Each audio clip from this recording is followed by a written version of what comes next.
Como recién casados, Mónica y yo pasamos el primer año en una obra misionera que en aquel entonces era muy pequeña, en Puerto Iguazú, Misiones. Ahí conocimos en el pueblo a un muchachón grande ya, quizás de unos 30 años, que era atolondrado.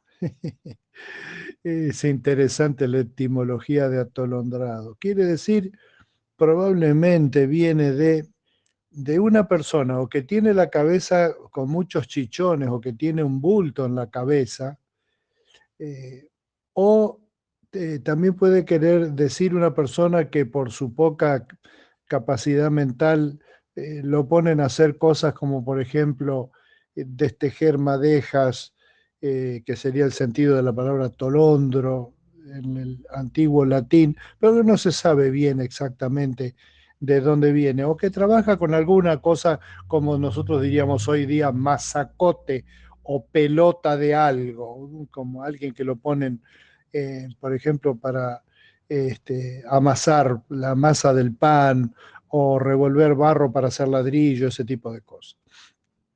Y este muchacho que era tolondrado, es decir, hacía las cosas, se ofrecía para hacer todo, pero no era muy inteligente, era bastante retrasado.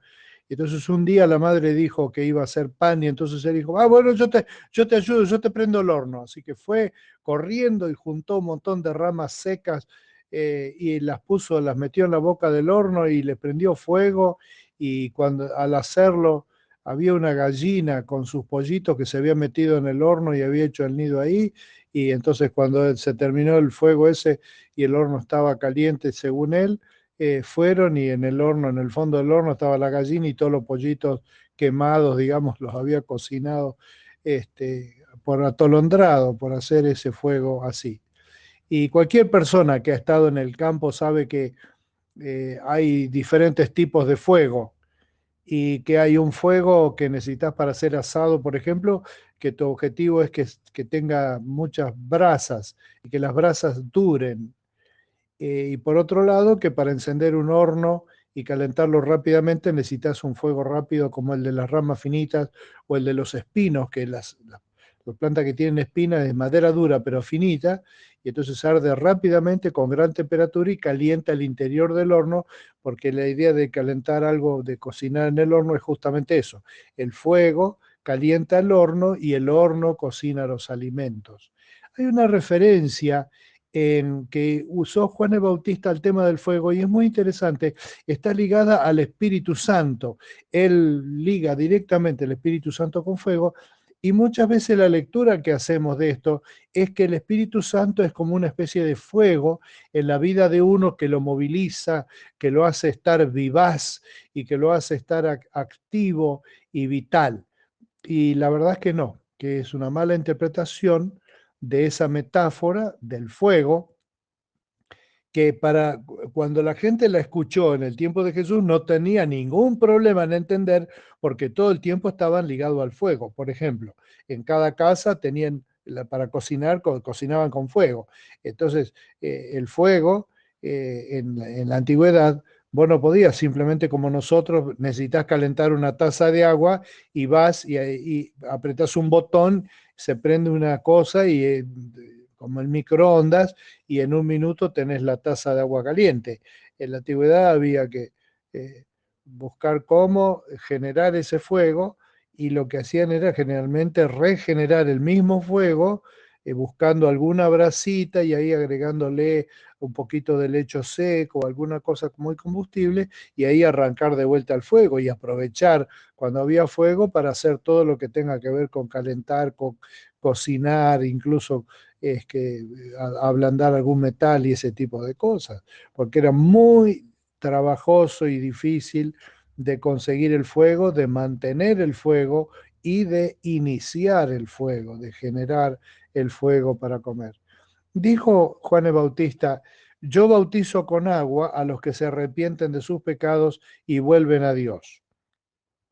Es lo que él hacía. La gente pasaba, confesaba que estaba haciendo algo malo y que estaba arrepentido, y entonces Juan el Bautista, que era la forma de describirlo, era quizá un poco despectivo también, lo llamaban el bautista porque bautizaba a la gente.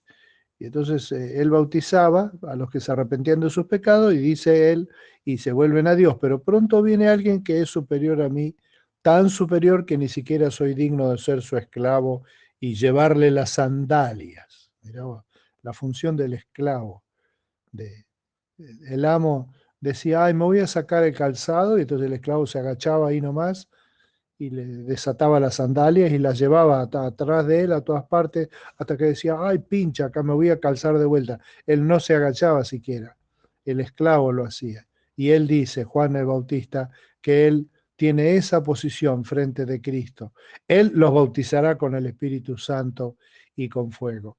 Y lo interesante es que Juan el Bautista era primo de Jesús, pero era el primo que tenía 6 meses más de edad que Jesús. Y como está marcado en el libro de Números, para empezar un sacerdocio, un trabajo espiritual importante, las personas tenían que tener entre 30 y 50 años. Es decir, Juan el Bautista tenía 30 años 6 meses antes de que Jesús los cumpla.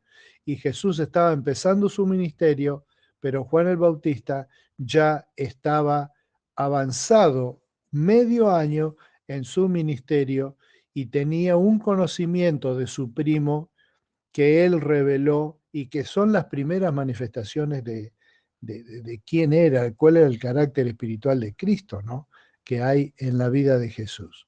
El testimonio de Juan el Bautista. Pero quiero que nos fijemos en esa referencia del Espíritu Santo y el fuego, y indirectamente en la figura del bautismo. Es evidente que Juan el Bautista tenía un mensaje cuyo llamado a la acción era a que la gente se arrepienta de sus pecados y se bauticen. ¿Por qué bautizarse si el agua de última tampoco lava los pecados? Los lava el perdón de Dios.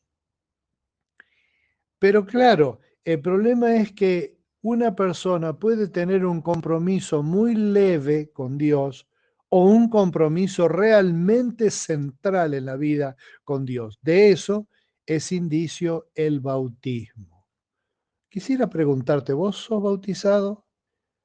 ¿Algún día has asumido una posición tan determinante frente a Dios que te has bautizado como consecuencia de eso? ¿Te das cuenta ahora por qué nosotros nos llaman bautistas? ¿Te das cuenta la importancia que tiene el bautismo? Si no sos bautizado, ¿por qué no te acercás a una iglesia y pedís ser bautizado, arrepintiéndote de tus pecados y entregando tu vida a Jesús? Fíjate vos que es lo que Juan señala, que el bautismo de él era para las personas que estaban doloridas y lo manifestaban, ese arrepentimiento, bautizándose. Pero él dice que el bautismo de Jesús es el de alguien que cambiando su vida se bautiza como indicio de que eso ha ocurrido, que ha habido un cambio trascendente en su vida de relación con Dios y que el Señor lo bautiza con el Espíritu Santo y con fuego. Muy interesante el tema del fuego. Uno dice, claro, ahí te pone una energía en la vida. En el versículo siguiente, Mateo 3:12, dice que hay un juicio de Dios que está próximo y que lo que Dios va a hacer en ese juicio es separar la paja del trigo, tomar el trigo y recuperarlo, porque para eso se hace todo el trabajo en el campo, pero quemará la paja en un fuego interminable. Mirá qué interesante este concepto, que para nosotros no significa mucho, pero en la antigüedad, como te contaba más temprano, era el fuego interminable, un fuego que no hay que prender, que está permanentemente prendido, donde se queman las cosas. Cuando querés quemar algo, vas, lo tirás ahí, no necesitas encender el fuego está andando y hay un fuego. Si no, el mundo no sería justo, Dios no sería justo. Todas estas personas que hacen atrocidades, que son profundamente malas, para ellos Dios ha preparado un fuego que nunca se quemará. Pero para mí no, yo no quiero ser quemado en ese fuego.